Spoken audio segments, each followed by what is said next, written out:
Esta aula também faz parte do tópico 1, sobre a representação de um dado espacial, e ela terá como tema a escala do mapa. O objetivo é discutir a produção de um dado georreferenciado, mais especificamente a escala do mapa e seus impactos na qualidade da informação. Como indicação de complementação dessa aula, teste carregar arquivos de diferentes escalas, de diferentes fontes, para entender o efeito na qualidade ou resolução da representação. Na unidade 4, você saberá mais sobre o papel dos metadados, entre os quais são registradas informações sobre a escala do mapa. Muito bem, verifiquemos o mapa à direita. Nós temos uma representação de Brasil, uma representação de Nordeste, uma representação sobre o estado de Pernambuco e uma representação de maior detalhe sobre a cidade do Recife. Nós vamos dizer que a representação de Recife está em escala maior, porque o elemento está representado de modo maior. Eu estou fazendo um maior zoom no território, ao passo que a representação do Brasil está em escala menor, ela é mais genérica. E essa escala, ela pode ser apresentada através de uma proporção, igual vocês estão vendo ali no Recife, cada quadradinho daquele corresponde a 3 quilômetros da realidade, ou mesmo através de números que me indiquem quantas vezes aquele elemento foi diminuído em relação à realidade para ser representado em um mapa. A escala pode ser apresentada de 3 maneiras. Inicialmente, a escala numérica, que é um valor que vem anotado em um texto do mapa. Por exemplo, 1/4.000, lê-se 1 por 4.000, ou eu poderia até anotar 1/4.000, porque ela é um numerador e um denominador. Para cada uma porção do território, eu fiz uma diminuição do seu desenho em 4.000 vezes. Então, como que eu leio, como eu interpreto essa questão da escala? 1/5.000. Cada 1 centímetro desenhado do mapa corresponde a 5.000 centímetros da realidade. Ou, cortando os zeros aí para levar de centímetro a metro, 50 metros da realidade. Na 1/250.000, cada 1 centímetro do mapa corresponde a 250.000 centímetros da realidade, ou 2.500 metros.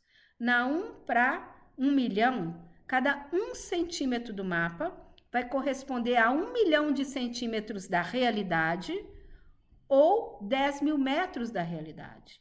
Então, note-se bem que a escala de 1/5.000, ela consegue representar uma porção muito menor do território do que a escala de 1/1.000.000, que pega uma grande porção do território. Então, quando a gente fala 1/5.000, ela é a escala maior, porque ela dá um zoom maior, e 1/1.000.000, ela é menor, porque ela dá um zoom menor, mas ela vai conseguir cumprir uma distância maior da realidade.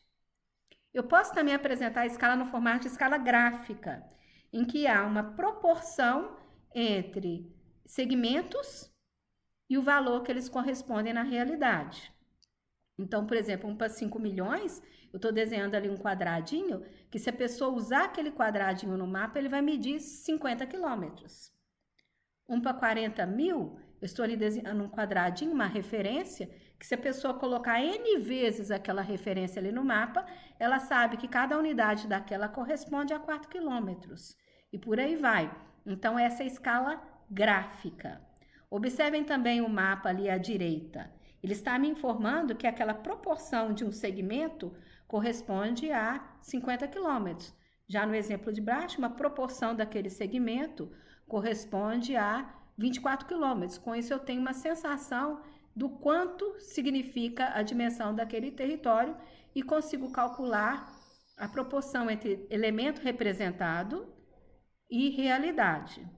Uma coisa importante de se observar é que, se a escala numérica está anotada no mapa, igual está aqui no meu exemplo, escala 1/5.000, escala 1/200.000, escala 1/5 milhões, e se esse mapa ele vem num PDF previsto para ser plotado num formato e numa dimensão, e o usuário o plota num formato e uma dimensão diferentes do que foi previsto, a escala numérica não vai estar valendo mais.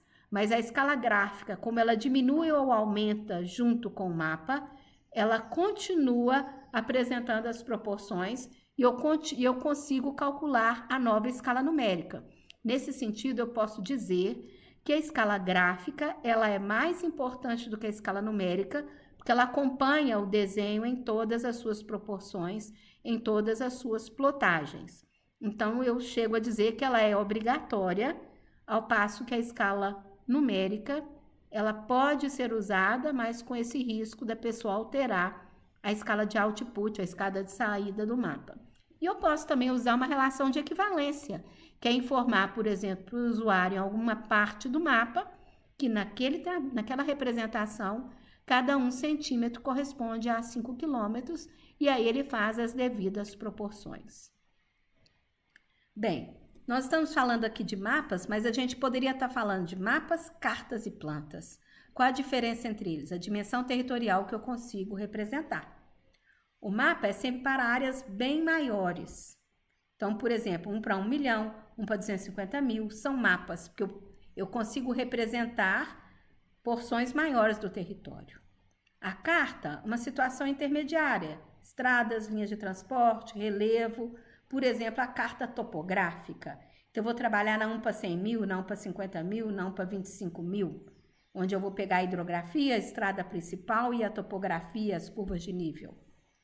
Agora, se eu trabalho numa escala bem local, se eu represento os quarteirões de uma cidade, se eu faço uma representação urbana, então eu estou trabalhando com plantas.